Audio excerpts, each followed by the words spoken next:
tell us a little bit about being a mom to your sweet girl, Bradley Kate? Yes, so I am about to be 27, and I have a 16-month-old little girl. Her name is Bradley Kate.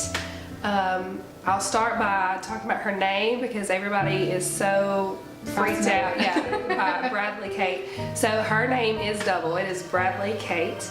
My maiden name was Bradley.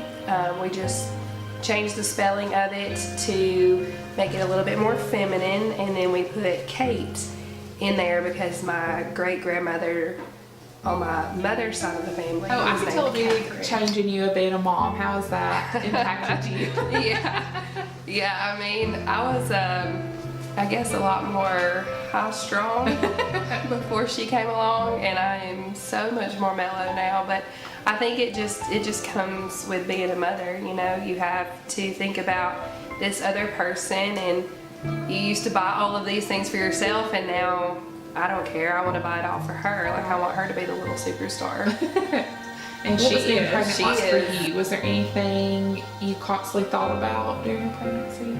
Being pregnant for me was interesting because, you know, Lani and I had only been married for 6 months, and we were not trying to have a child, and all of a sudden, bam, here she comes. And you know, I cried a lot the day that I found out I was pregnant with her because I was so scared, just in general. Like, how are we going to afford her?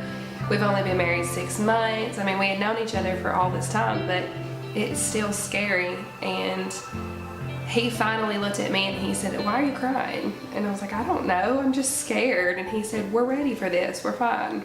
And we were. And you know, being pregnant was fine up until week 40, but really after that, because I carried her 2 more weeks, it was horrible and exhausting. But you know, it was truly amazing because so many people don't get to experience that. Yeah. Looking back now, I don't see how I could complain. I had a 8-pound healthy little girl. Tell us, so did you have any postpartum with her? I did. So she was 2 weeks late, like I said, and we breastfed instantly. So with the breastfeeding comes postpartum anyway. It's just part of it. And I experienced it for about 2 or 3 days as the milk was coming down, and I just cried nonstop. You know, I wasn't angry at her, I wasn't angry at anything. I just sat and held her and cried, and that was just part of it. Well then, once that kind of went away, I was fine for a while, and I lost a lot of weight. You know, I was getting rid of my baby weight, things were starting to get back to normal, and then all of a sudden everything just shifted. I guess she was like 3 months old, and I started gaining all my weight back, and like even more so than when I was pregnant. And if you look at pictures, my face was very swelled up, like I was on steroids or something. And I just became so angry. I mean, I literally wanted to kill Lani. Like, if there would have been a way for me to kill him, I would have, because I was just so angry. And I cried nonstop. And then, you know, they started realizing some of the issues that was going on with me, my mom and Honey and everyone who was close to me. But I just ignored it. Like, I wouldn't really give into the fact that I had postpartum. Yeah. Because as a mom, that's not weakness. No one wants to admit that. Right. But I'll never forget, it was about this time last year. I mean, it's probably been about 1 year ago that this happened. It was cold outside. She was very tiny and she was asleep. And because him and I could not get along with each other, he was outside doing whatever and I was inside.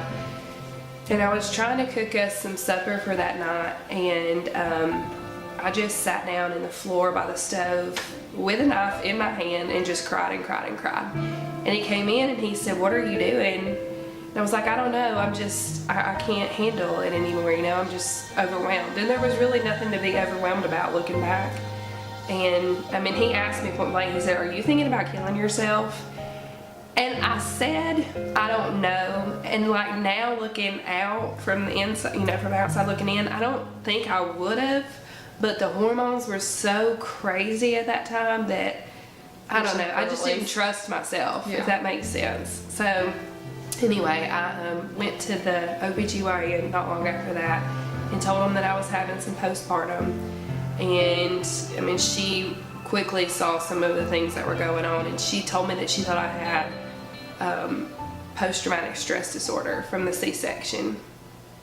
And then, you know, we talked for a little while, and she said, but I still want you to have your blood work checked out because your weight gain is really odd. You know, because I've been big. All girls have had to struggle with their weight, you know, but I've never been like that before. And so, being the stubborn person that I am, I took the paperwork to go have my blood at the hospital, and I didn't go for about 2.5 more months. And finally, I got in trouble by my mother and my husband, and I stopped in one day after work and had the blood work drawn, and she called me at 8 a.m. the next morning, my OBGYN, and she said that my thyroid was pretty much dead. Oh, wow. Yeah, and so she said, you know, all of the postpartum that you're having is coming from your thyroid, the weight gain is coming from your thyroid, like everything is revolving around this. So I went to my family doctor. He got me on some medicine. I've been on it since, and you know, I lost the weight instantly. My whole life changed. My whole world shifted back, and I'm back to me. What advice would you give, or words of wisdom would you share with other moms going through the same postpartum? To go to your doctor. I mean, I know for myself, I didn't want to give into it. I hate going to the doctor. I despise it, but you have to have medical help. If you have postpartum, you cannot do it on your own. 100%, you cannot do it on this your whole own. time, and she's 16 months now, and you're still breastfeeding. Can you share advice for moms who are now wanting to do that? Yes, breastfeeding is the most amazing thing that you can do for your child. So I started breastfeeding her instantly, you know, like I said, in the hospital. And we had some issues in the beginning, like I would have to use the shields and stuff, and there was a lot of position changing and a lot of learning for the both of us. But after she figured it out and I figured it out, I mean, we were on 100%. I pumped for 11 months straight. I think it was close to 11 months. So I pumped when I was away from her, and I nursed her when I was with her. I saved up a ton of milk, and we went through all of that now, but you know, it was amazing. It was hard, and it's a lot of work on the mother, but it is so rewarding. And now it's not a lot of work on me. You know, like she still nurses to go to sleep. She nurses if she gets hurt, but obviously she takes whole milk, she drinks juice. So, you know, it's not a lot of work now, but she still requires that from me. And so, like I've talked about on my other blog, I'm going to let her do it until she weans herself. I had back a couple of months ago thought about maybe trying to wean her myself so that I could have a break in between kids, and she would not have it. So I thought, well, you know, she'll figure it out. She'll just stop on her own. Right. So There's that's a what we're going to constant do. fear right now with just the world and issues and being a mom to a girl. Yeah, it's terrifying. And not just any girl. Like, this child is so headstrong. You know, you've met her. She is her own little human being. She's got a mind that is pretty scary smart. And so, like, every afternoon when we get home, I am so paranoid to leave the news on in the background, because it's so bad, you know. I mean, they're talking about wars and killing and the political agendas, and they're all arguing back and forth, and I just don't want her to be exposed to that kind of negativity. So a lot of people think it's silly, but I refuse for that to be on around her. I feel like it's seeping into her subconscious somehow, and she's still so naive and innocent, and I don't want her to be exposed to that. Yeah, let her have that as long as possible. How do you battle that with God's word?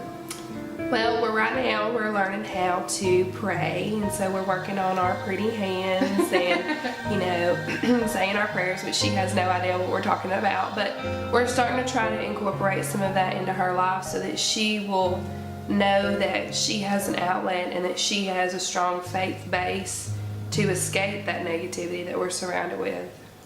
Are there things you wish to instill in her as she gets older? Oh my gosh, yes. A list probably a mile long, but more than anything, I just hope that she can realize that her intelligence will get her where she needs to be. You know, she doesn't really have to rely on anything else, and her heart and her faith, that's all she needs, and that will always So be there Bradley for Kate her. watches this 20 years from now.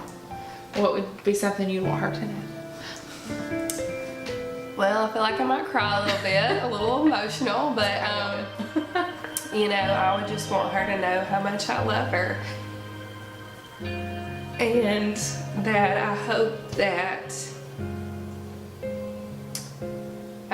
she can follow her heart and no one else. You know, not me, not her daddy, not her boyfriend or whoever she's hanging out with. She can follow herself, her own heart, because her heart knows and will know the Lord in 20 years, and she will be smart enough to make her own decisions, and good ones at that.